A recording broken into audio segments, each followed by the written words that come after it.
Hello, I am Millen Nguyen.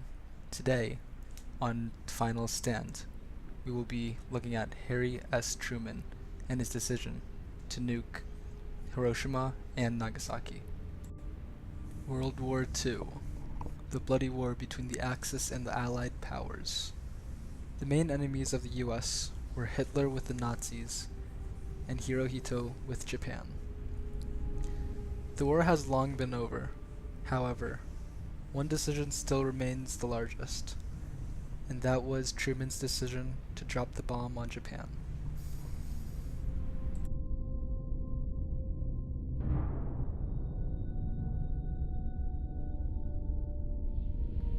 In the Congress of the United States.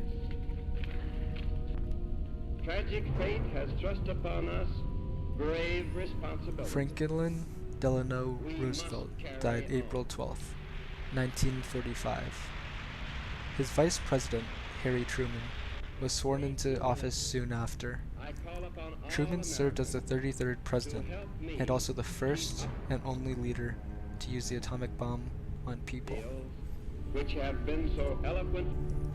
On August 6, 1945, an American B-29 bomber dropped the world's first atomic bomb over the Japanese city of Hiroshima. The explosion wiped out 90% of the city and immediately killed 80,000 people. Tens of thousands more would later die of radiation exposure.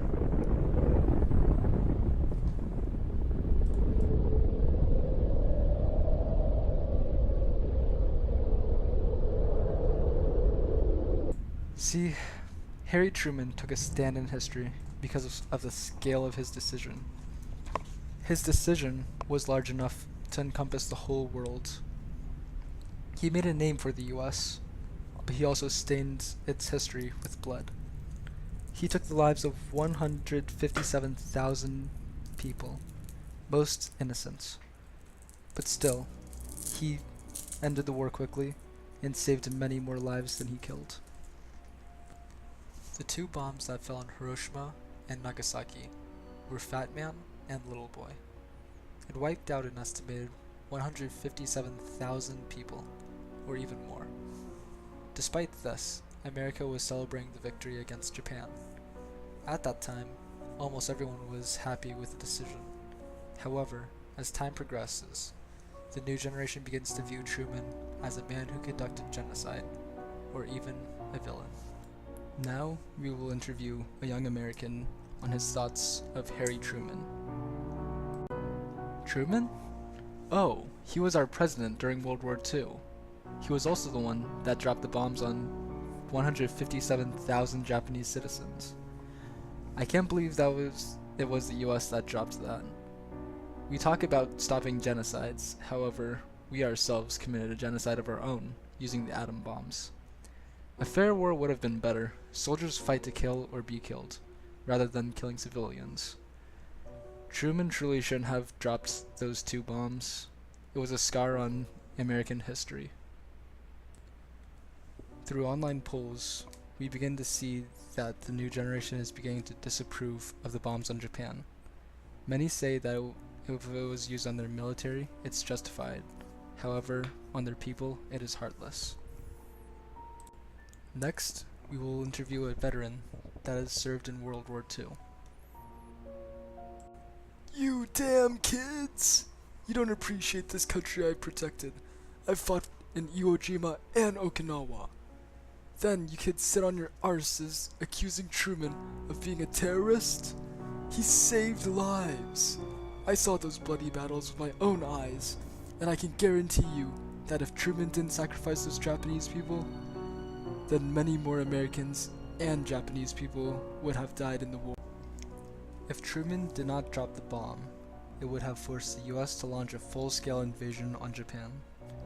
In Okinawa alone, there were 100,000 casualties for Japan and 50,000 for the US. Another invasion would have cost up to 4 times those lives, much more than those who died from the bombs. Finally, we will interview a Japanese man that lost his family. The bomb was horrifying. I lost my wife and my children in the explosion. I never knew that a single man was capable of killing thousands of innocent people. I will curse Truman until the day he dies. He who took my family. Japan has lost a lot during the war. After the bombs, the Japanese were forced to surrender on August 14th, 1945, thus marking the end of World War II.